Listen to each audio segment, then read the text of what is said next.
look in the mirror, man, you're so dirty. Yeah, you look so dirty. You were never worthy. Lately, it's you. Welcome to the Jeremy Hill Show. If you are easily triggered, leave now, because this is not the show for you. Now, what I'm going to be discussing with you, ladies and gentlemen, today is about legacy, about leaving an inheritance to your children. Because, gentlemen, we all care about our legacy. We all care about our children. But I think it gets lost, the definition or the work that we must perform in order to leave a legacy to our children. Having children by itself is not legacy. That's just a part of it. Legacy is what you leave behind, what you work hard for, so that you can pass it on to the next generation, so that they don't have to start from ground zero or from scratch. In the black community, for some reason, and I think it's only in our community, we believe that everyone should struggle to get to the top. When you look at every other ethnic group out there, they don't think like this. You can go into the stores, like gas stations or liquor stores, that are owned by different ethnic groups of people, Middle Eastern people or whatever it may be. And you will see their children working behind the register. You will see the parents teaching them how to take the money, how to count the money, how to stock, how to read numbers, how to do all these things. Why? Because they are preparing their children for a legacy. They are preparing these children to inherit the fruits of their labor. And we are behind, gentlemen, in the black community. We are behind in that. We have to start working and hustling, not just for ourselves, but for our children. We have to get the mindset to understand that when we hustle, when we make our money, it isn't just for us. We need to get to the point where we are leaving generational wealth to our children instead of generational curses. Poverty itself is a form of inheritance. Your children can learn how to be in poverty by growing up in poverty. You'll see kids who don't think that they deserve anything more, that they don't want to step outside of their neighborhoods, the ghetto, the hoods. These things tend to trap the minds of our children, of our sons, of our daughters. So I'm going to play some clips out of Fair Use. And this is an educational video educating you about the importance of leaving behind an inheritance for your children to enjoy. And let me go ahead. Oh, I will be giving you facts, data, and statistics too. But let's go ahead and get into the meat and potatoes of this subject, because this is very important. We are way behind, ladies and gentlemen. Let's go ahead and get it. 1 second as I pull it up. As I age, I'm coming into a greater realization of the reality of my mortality. So whenever I have a conversation about the inevitable demise of the human body and the transition of the spirit, I think to myself, what am I going to leave behind? If you accumulate everything you've ever wanted in this life and you have no one to share it with or no one to leave it to, ultimately, what did you accomplish? The gratification of the flesh, satisfaction for the now. But the Bible says a good man leaves an inheritance to his children's children. And even though leaving something to your biological offspring is a good thing, I believe it speaks even more to generational wealth transference, because everybody won't have kids. So when we discuss being a good person, one aspect of having good character is thinking about how what you have accumulated could benefit the next generation. Did you hear that? One attribute, one characteristic trait of a good man is the fact that he's a forward thinker, that he's already not just making plans for the now, not just making plans for himself, but making plans for his children, making plans for his grandchildren. This is how wealth is accumulated. Wealth is not always just giving somebody something. It's a mindset. You also have to teach the next generation to think likewise, to always know that there is a responsibility on the shoulders of the man, especially, to be able to pass the torch to the next one, to his son, to his daughter. The thing is, in the black community, some of you don't even have a torch to give.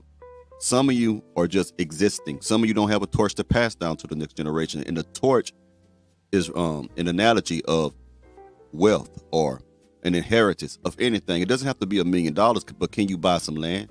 Can you leave them a house? What can you leave your children so that they can start living this life without debt, without being burdened down, without having to start from zero like you did? We have to stop this mindset of where they should struggle too. They should get it out the mud too, because I did it. There's nothing wrong with hard work. We have to teach them how to have a work ethic. That's different from teaching them to struggle from the jump. Teach them the benefits of hard work and dedication, pursuing your dreams. Don't just throw them out there and say, hey, they're going to make it. Why? Because I did. They got good genes. They got good blood. They come from a strong pedigree, a good bloodline. We have to prepare them and help them have a better start than what we started with. It is very important to the Black community as a whole. Let's keep going. Whether that's material gain, whether that's financial literacy, whether it's education and wisdom, we need to leave something to those that are coming behind us to make it easier. Unfortunately, in the African American community, it's been embedded in us to have the toxic mindset. If I had to struggle, you got to struggle. There's a difference between hard work and struggle. Struggle can be unnecessary. I would never allow someone after me to have to go through the same struggles because they may not have the strength or the mindset to overcome what I overcame. There's a difference between struggling and working hard. You can teach people to work hard, to endure. Somebody said, well, if you don't give them the struggle, they'll be spoiled. No, you teach them the value of what you are giving them. This is valuable. Understand the value, and then they'll understand how to take care of it and properly manage it. But if we're really going to represent something good in the earth, we have to stop thinking about just our own personal present and what we accomplish, and begin to think about what am I going to leave to the next generation to make it easier for them so that they can even live a better life than what we've been blessed to live. Now, I want you to pay attention to what that gentleman said. For those of you who say things like they should be able to do the same thing I did because I got it, he made a very damn good point. He said they may not have the same mindset or the same strength that you have to get over certain hurdles. Everyone is different, man. Just because you was able to handle something doesn't mean that the next person can.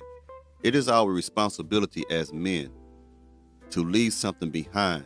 It doesn't have to always be financial. It could be wisdom. It could be discernment. It can teach them how to make good decisions in choosing women. It's all kind of things that we must teach our children. We have to do these things, man, in order for the community to come up. Let me put some on the screen for you. It says that we estimate that white households inherit over 5.3 times as much as Black households and 6.4 times as much as Hispanic households. White households are 2.8 times more likely than Black households to inherit any wealth. That was a study in 2021. Think about the numbers, man. Here's another one. While less than a third of all households inherit any money, between 70 and 80% of households receive no inheritance at all. That was that's from finance.yahoo.com, and this was taken in September 15, 2023. It's current. Another one for you. According to the survey conducted by the Federal Reserve between 2016 and 2019, the average inheritance received in the U.S. was about $46,200. The average for the wealthiest 1% of individuals surveyed was $719,000, while the average for the bottom 50% was only $9,700. Y'all, we got to do better than this. And we know that $46,000, if you is a good blessing to have, but that's nothing to really live off of with the economy getting the way it is. Another one. On average, American households inherit $46,200 according to the Federal Reserve data. But this figure is inflated by top-tier wealth and belies the fact that many households inherit no money at all. Of those that do receive a bequest, most receive a small fraction of the average. Another statistic for you before we continue the reaction video. Excuse me. It says, we find that inheritance size is highly correlated with income, particularly at the top end of the income distribution. The bulk of inheritance are received between the ages of 46 and 75, and that most inheritances come from parents. Now, understand, most of you, the reason why it's 46 and 75, because unfortunately, this is when most of your parents pass away. There's something called the 50s club. When most gentlemen get into the 50s and they start to see, you know, their grandparents, their mothers and stuff begin to die off. And so between 46 to 75 is when you might get an inheritance if you are fortunate to get it. One more thing. Studies have shown that almost 50% of the ultra wealthy have either inherited their money or had an affluent upbringing that provided them opportunities to further increase their fortunes. So how many of the world's richest people have inherited wealth? I want you to understand something, gentlemen. Some of the rich people that you know right now did not work for the money that they have. Their parents was forward thinkers. They left things behind for them to enjoy. We have to get the same mindset that we see going on with them. Now let me continue this reaction video for you. A good man leaves an inheritance to his children's children. So I'm not supposed to lay up wealth for myself on the earth. I'm supposed to lay up wealth for my children and my children's children, my children's children's children's children. So the wealth that I'm creating, the wealth that I'm storing up, I'm not storing it up for me. I'm storing it up for them. I'm also storing it up so that when I come across a man who fell among thieves or somebody who has a need, I can help them, and me helping them don't hurt me. Very good point. Now, think about what I'm saying, y'all. Some of you gentlemen out there don't even have life insurance, man. You got dope boys, drug dealers, or people, they'll spend thousands of dollars on rims. They'll spend hundreds of dollars on a gold grill to put in their mouth. They'll spend $300 on some Jordans. They'll buy Gucci shades, Versace shades, buy expensive bottles of Ciroc alcohol, necklaces, high price, True Religion clothes or whatever, but don't have no money to get buried with. How many times have we seen black people who pass away or were taken away through violence and they met the demise to violence? How many families have to go sell fish plates and barbecue plates, try to raise money, try to set up GoFundMe accounts, try to put their faces on t-shirts and sell them so that they can get some money to bury those people? Our priorities are messed up. Okay, ladies and gentlemen, why won't you pay anywhere from 20 to what, maybe 40, maybe $80 a month for life insurance, so there's money for you to be buried? Why won't you pay that per month, but you're willing to spend $200 or $300 on your weed habit per month? You're willing to spend money on the wrappers, the blunts that you have to buy to put the weed in per month. You willing to spend about, your cigarette habit costs more than what you probably would pay for life insurance for yourself. Why would you do that? Why don't you do things like this? Because when you pass away, you become a financial burden when you're dead, because now your mama and your grandma and your family members have to find ways of burying you. It ain't cheap to put you in a casket. It ain't cheap to have a funeral. It ain't cheap to have a wake. It ain't cheap to have all these things that you see to get a plot to bury you in. It ain't cheap. We have to start be forward thinkers. I got off the subject just a little bit, but it kind of goes with this. I'm putting another up there. 1 second, ladies and gentlemen. Since I put another thing up there. We have to worry about that. We got to get to the point where we are passing things down to our children. I don't understand why grown men keep saying you can't take it with you. I ain't jacking that. I mean, unless they don't have kids. You have kids, though. If you have kids, you can leave some for them. I mean, I buy property, I build a company, a couple of stocks sprinkled around, stack bread. I mean, it's about legacy, man.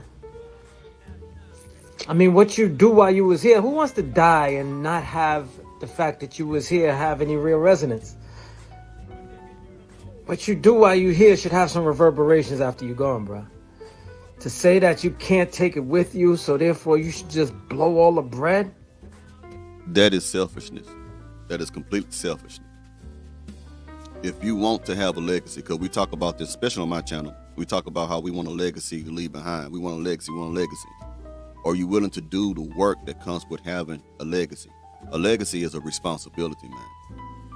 You are no longer just responsible for yourself when you have children.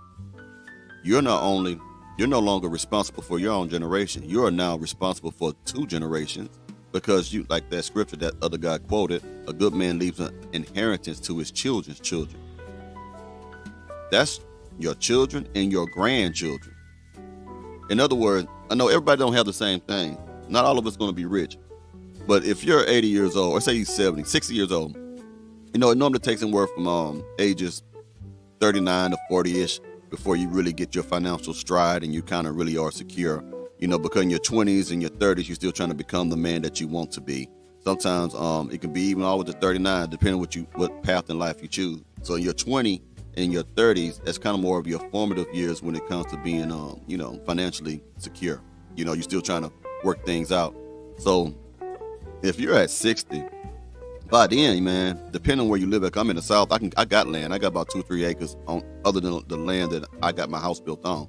But if you have where you the ability to buy land, buy it. Now you might be in Manhattan or something like that, and everything is sky high, and you can't buy it. Okay, cool. But try to have something that you can pass on to your children. It's important to build generational wealth. Let's stop giving our children generational excuses as to why they don't have anything.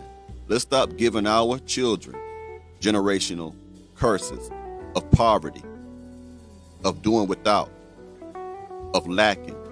Let's stop giving them the mindset of generational and poverty.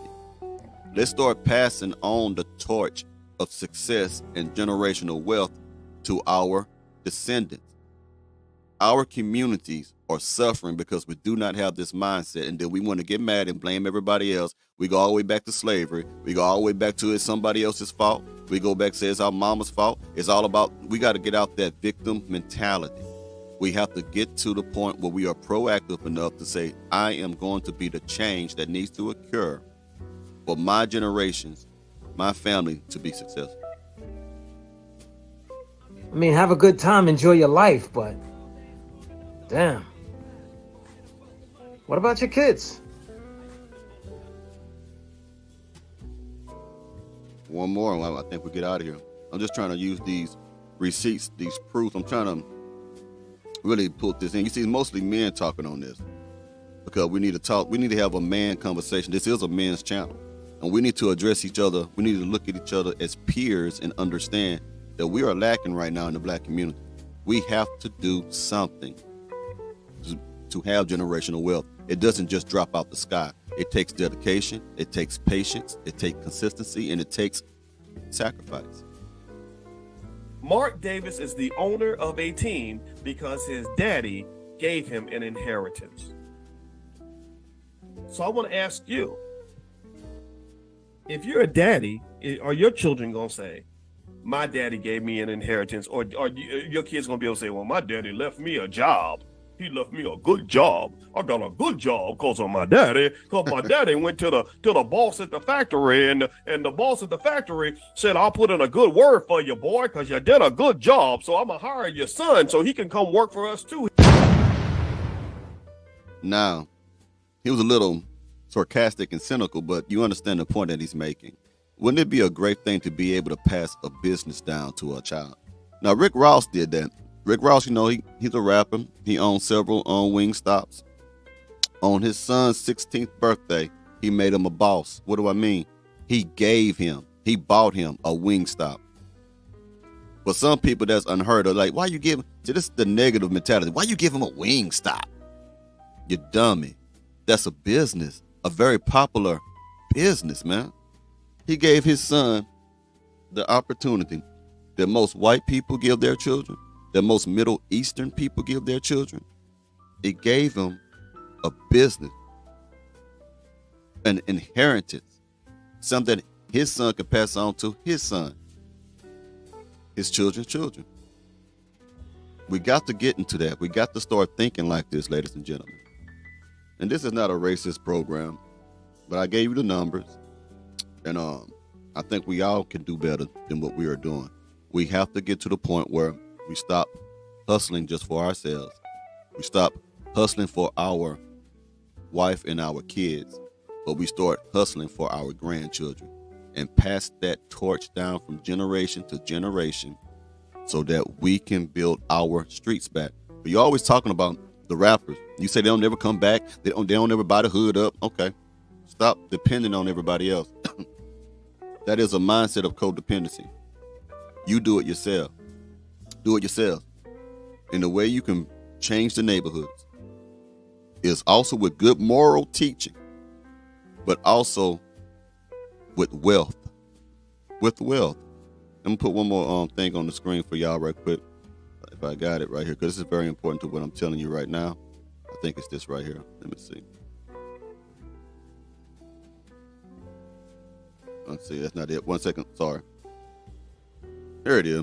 It says that it matters a great deal then that white Americans hold 84% of the total U.S. wealth, but make up only 60% of the population, while black Americans hold 4% of the wealth and make up 13% of the population. We hurting, y'all. We are hurting really bad. We are behind. So I hope this episode of this show encourages someone to move forward, to be successful, prioritize right, and encourages you to look at your child, man. Look at your son or your daughter, if you got one, or just think about them if you're driving, and think about their future. How would you want their future to be? How would you want your grandchildren to live? In poverty, struggling, check to check? This is a very serious moment. So men, we have to step it up. We got to step it up. You know, we are the head of household.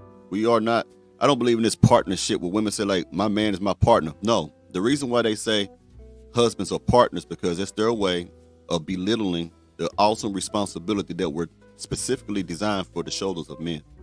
If she's a partner, that means she got half the power. She can say what the hell she want to say. There's no such thing as any business. Your life is a business. As I always said, you are your own brand. Your life is a business. Marriage is a business. All that. There's no such thing as a business or organization where everybody has the same amount of power. There's always someone who has the last say or have more power in that business. If everyone has the same amount of power, nothing would get done. Someone has to say yes or no. So, anyway, I hope this helps the black community. This episode. Now, you let me know what you think about this. You have a good one now. You hear?